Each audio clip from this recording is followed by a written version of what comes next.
Now, I will admit, at the risk of maybe getting in trouble here with Codemasters EA, I'm going to still go ahead and give my opinion because it's a healthy thing right now needed for the space, and to also make them realise that this thing is serious. We're going to focus on the F1 game specifically. I've not made any notes. I'm going to run it off the dome and essentially what bothers me the most. Now, to be fair, I could start this way back as early as F1 2020 if I'm being honest, but we're going to basically kind of summarize and say cheating has been a thing, especially in F1 2021, and then in F1 22 it's become just unmanageable. So, a couple of days ago, the person who has made the current cheat and the way it works made a subreddit and asked me anything, and essentially a Q&A with the person who's running it.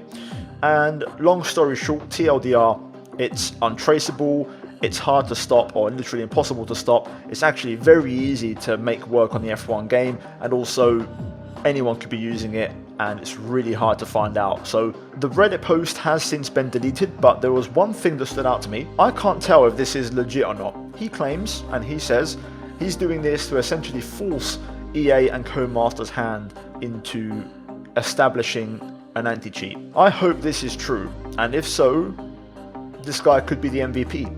That aside, I want to make mention and kind of reiterate, an anti-cheat right now should be the #1 priority for EA and Codemasters for this new game. Yesterday, or the day before yesterday, there was an Instagram post with Charles Leclerc, and he tagged EA Sports. As we know, and I covered this in my video a couple of weeks ago, link in the top right, this is a continuation of F1 Life, which will be F1 World in this year's game. Let me tell you, you do not want to start talking about the new game with F1 World when the cheating scandal is red hot.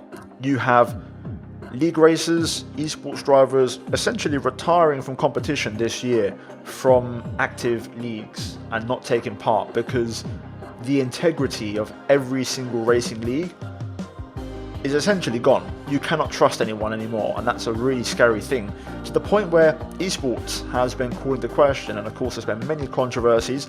I'm not going to talk about specific people or names, I'm just going to basically generalize here, but basically this esports season, the integrity of it is very much under question, in question, and no one knows exactly who to trust or who's legit, who isn't. I'm going to bounce off Tiamat Marduk's video from yesterday and agree with him, and also say that esports from now on, if there is no anti-cheat in the new F1 game, which will be a big issue, needs to be held on a LAN platform like the old-fashioned events, or move it to console because the cheats are on PC. As someone who league races myself, and I know the little tips and tricks more than anybody else in this situation that has done a video so far, console is not really a problem in terms of performance because all the esports drivers and league racers pretty much race on 60 FPS anyway because of the way the F1 game works. The lower your FPS, the better the car drives or reacts over curbs, so you can actually drive over them or bounce over them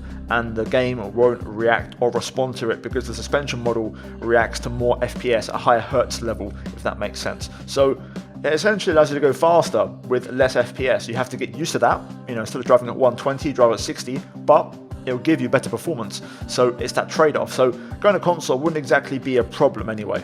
Now there's two things here that I want to go back to regarding the anti-cheat. The first one, the person who developed the cheat said it's actually super easy and simple to establish an anti-cheat, but he's saying Codemasters EA don't want to pay for it. So I hope that's not the case, because ultimately I understand business is business, but certain things can't be affected, and I do think the fact that the cheating has now affected esports, which is something that has money at stake and has real ramifications, I think this is going to force their hand into actually doing something, because had this not affected esports, I don't think they would have cared. And point 2 of this one is modding. So whichever anti-cheat comes in, because there has to be one that comes in, it cannot affect modding, because you're essentially taking one step forward and taking one back, because something that affects the league racing community can be fixed with anti-cheat, but then you're affecting the modding community, so you're basically just taking a sideways step. Whichever way they go or decide to do it, it cannot affect modding, because that gives the F1 game so much more longevity, especially on PC. And I'm speaking as one of those people that it will affect. Content can be so much better with mods, and you can do so much with them, especially those mods that don't affect the integrity of the game and what it means. Another solution, and I'm not an expert, I'm just simply proposing the idea, the same way the esports build runs on a special build, you know, a different type of the game. We recently had the F1 23 Alpha Romeo come into the game. That was on a separate kind of build. All these things, they could definitely use experimental branches. There's no reason why anti-cheat should affect offline. Do with that what you will. I'll say one more thing just to kind of close it out, but from my experience, I haven't actually seen really a lot of cheating situations with my own two eyes. But I will say, I'm a league racer. I'm priority first, content creator, you know, YouTube, do videos, but I like to league race. It's a hobby, it's a side thing. I practice very minimal hours compared to these other guys that compete. On last year's game, I was able to mix it up with the fastest guys. Even on F1 2020, I was in top splits, you know, racing people like Yano and stuff in leagues. But from this game compared to last, I've taken a complete step back, step down to like a completely different tier compared to last year.